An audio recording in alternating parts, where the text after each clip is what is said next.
Hello students, let us today revise Book 1, Chapter 1 and 2 of The Return of the Native by Thomas Hardy. The novel was written in the year 1878. It is classified as a Wessex novel. Hardy himself calls it a novel of character and environment. Wessex is Hardy's imaginative world. It is just like Malgudi of R.K. Narayan. Wessex, the landscape, forms background for Hardy's novels. It consists of geography, landscape and peasantry. Hardy's novels have a tragic quality in them.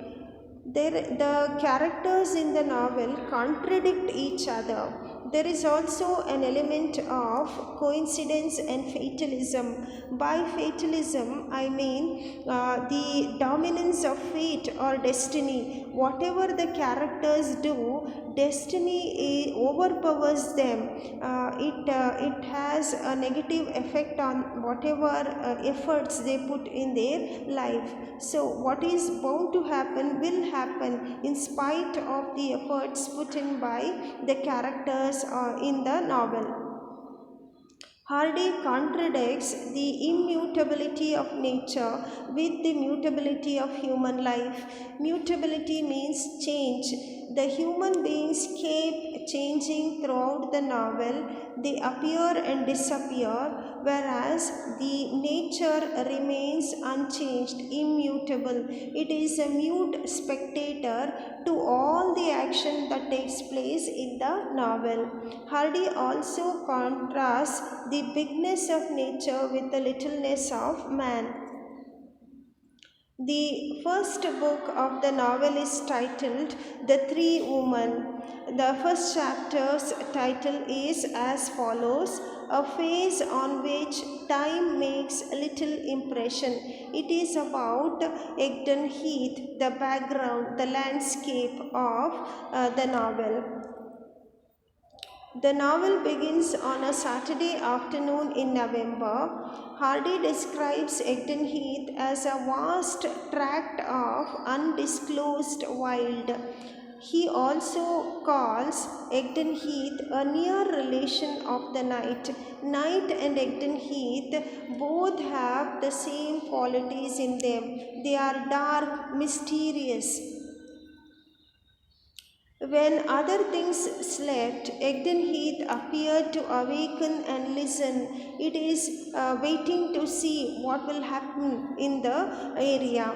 It waited for centuries, unmoved, for one last crisis, the final overthrow. So, in the novel, the landscape or Egdon Heath becomes a witness to all the activities that takes place in the novel. Hardy also describes Egdon Heath to have a certain beauty of its own. Egdon Heath was majestic, impressive, and grand. The storm was Egdon's lover, wind its friend. Heath became home for strange phantoms during night. Egdon Heath is also described as colossal. Colossal means very large, covering a large area of land. It was mysterious, darkly monotonous, means the same kind of vegetation, plants covered throughout the area. There was no difference in the terrain of the landscape. Egdon Heath suggested solitude and tragic possibilities. The first chapter of the novel serves as an introduction. So, describing Egdon Heath gives us an impression that the story is going to be a tragedy. Egdon Heath was untamable. It was not under anybody's control, independent it was, and nobody could exercise any authority on Egdon Heath. It is also described as Isthmish, it was the enemy of civilization. So, it is not under the control of anybody. That is what he means by it. Assimilation means outcast. It is beyond the control of any civilizing authority. There is one statement which Hardy makes in the novel which gives us a gist of the character of Egdon Heath. Egdon Heath appears to be a character in the novel, just like you have some characters in the novel here. Egdon Heath is also a character. The sea changed, the fields changed, the rivers, the villages, and the people changed, yet Egdon remained. Hardy's description of the heath shows his sensitivity to nature, its various aspects and moods. The second chapter is titled Humanity Appears Upon the Scene Hand in Hand with Travel. So, as we have seen, the first chapter was about Egdon Heath, the landscape. It also serves as a character in the novel. It has its own behavior, mood. It keeps watching a watch over all the characters in the novel, what happens to them, and it remains a mute spectator throughout the novel. The second chapter, people appear in Egdon Heath. Here we get a description about two characters mainly. They are Captain Y, Eustatia's grandfather, and Redelman, that is Diggory Wen. They are described in detail to us. Let us look at chapter 2 and try to recall what we have read in chapter 2. The first paragraph goes like this.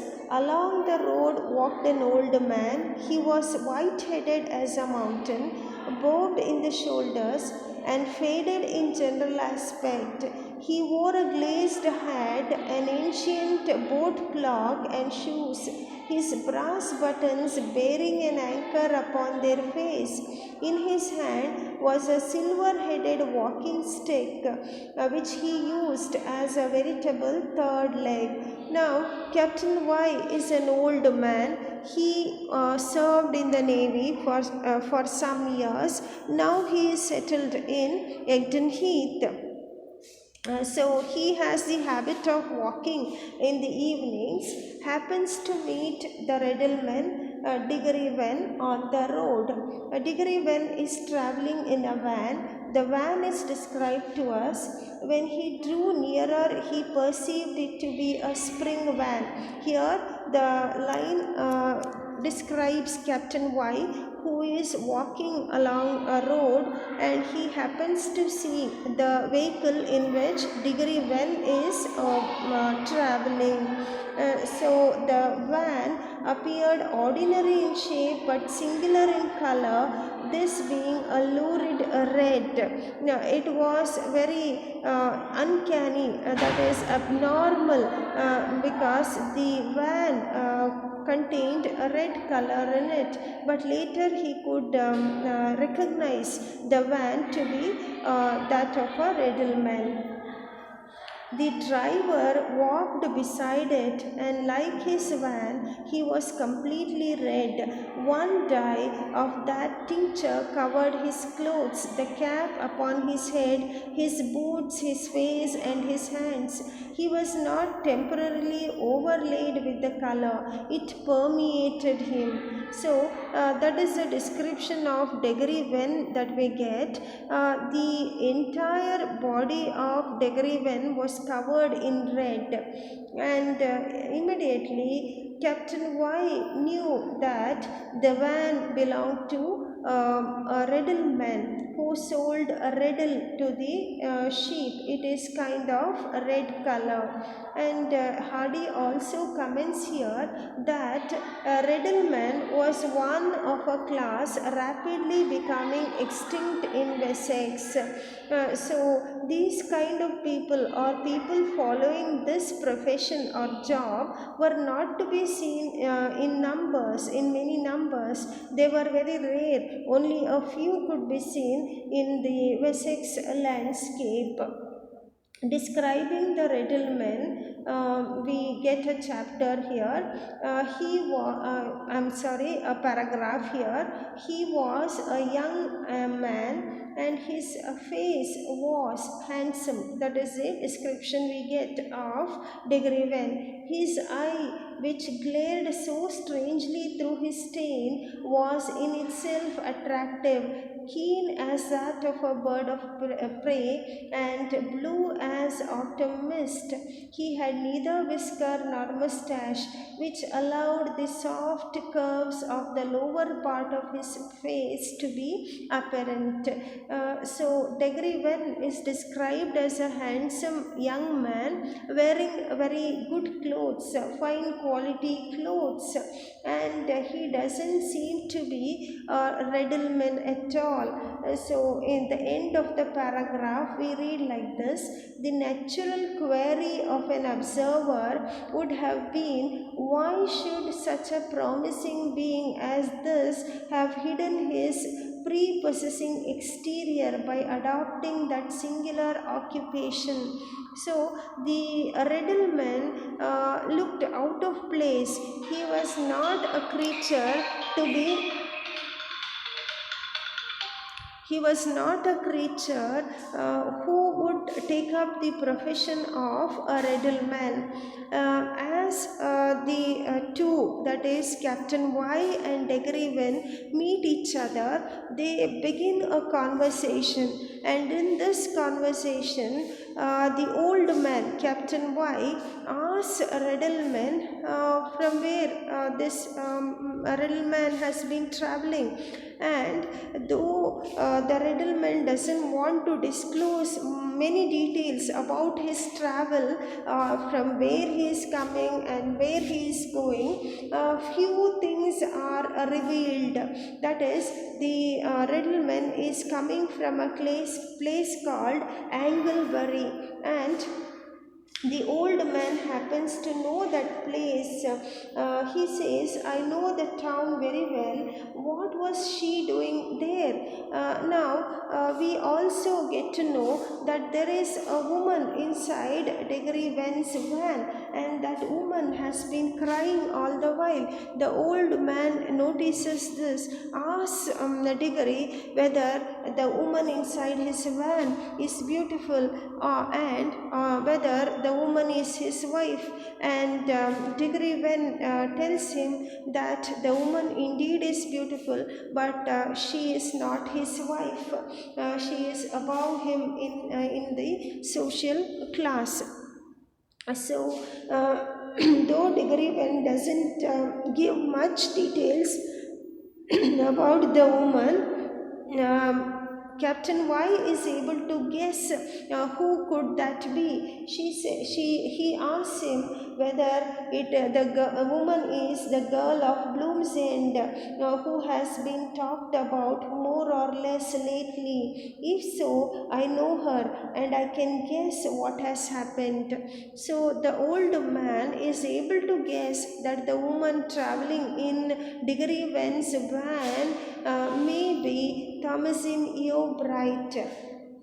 And Degreven doesn't give much information about the woman inside his van to Captain Y. He is not inclined to talk. Later, both of them part their ways. Degreven wants to rest rest the animals which are pulling his van, and the old man walks towards home. So these two characters are described to us in detail in chapter 2. There is also description of another woman. We get only an outline of this woman. So this is what we read from chapter 2. There the form stood motionless as the hill beneath. Above the plain arose a hill, and above the hill rose a barrow, and above the barrow rose a figure. Above the figure was nothing that could be mapped elsewhere than on a celestial globe. Such a perfect, delicate, and necessary finish did the figure give to the dark pile of hills that it seemed to be the only obvious justification of their outline. So, this is the description of Eustacia Y, who happens to stand on the rain barrow at the time of the night, and Diggory Wen happens to see her figure from a distance. Eustacia Y is described to us in this manner. We have an entire chapter about her later.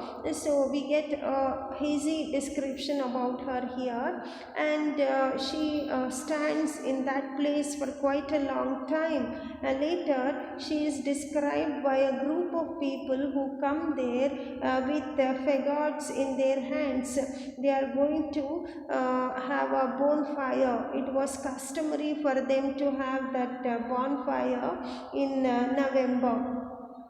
So that is how the chapter comes to an end.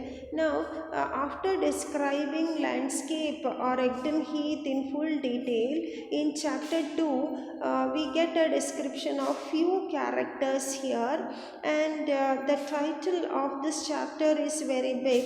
Humanity appears on the scene hand in hand with trouble. That is, all of them are in some sort of trouble. Diggory Wen is taking Thomasin Yeobright safely in his van to her home. Thomasin has had some problem. Diggory Wen has to keep all of this activity very secret. And then there is Eustacia Y. We don't get any details about her in chapter 2, but the reader's curiosity is aroused. We want to know who that woman is, and there are other people, the inhabitants of Egdon Heath, who are indulged in some kind of celebration. So in chapter 2, curiosity of the reader is aroused. So this has been a short summary of chapter 1 and 2, a kind of revision for you. I hope you have not forgotten the novel. Please continue to read. Thank you.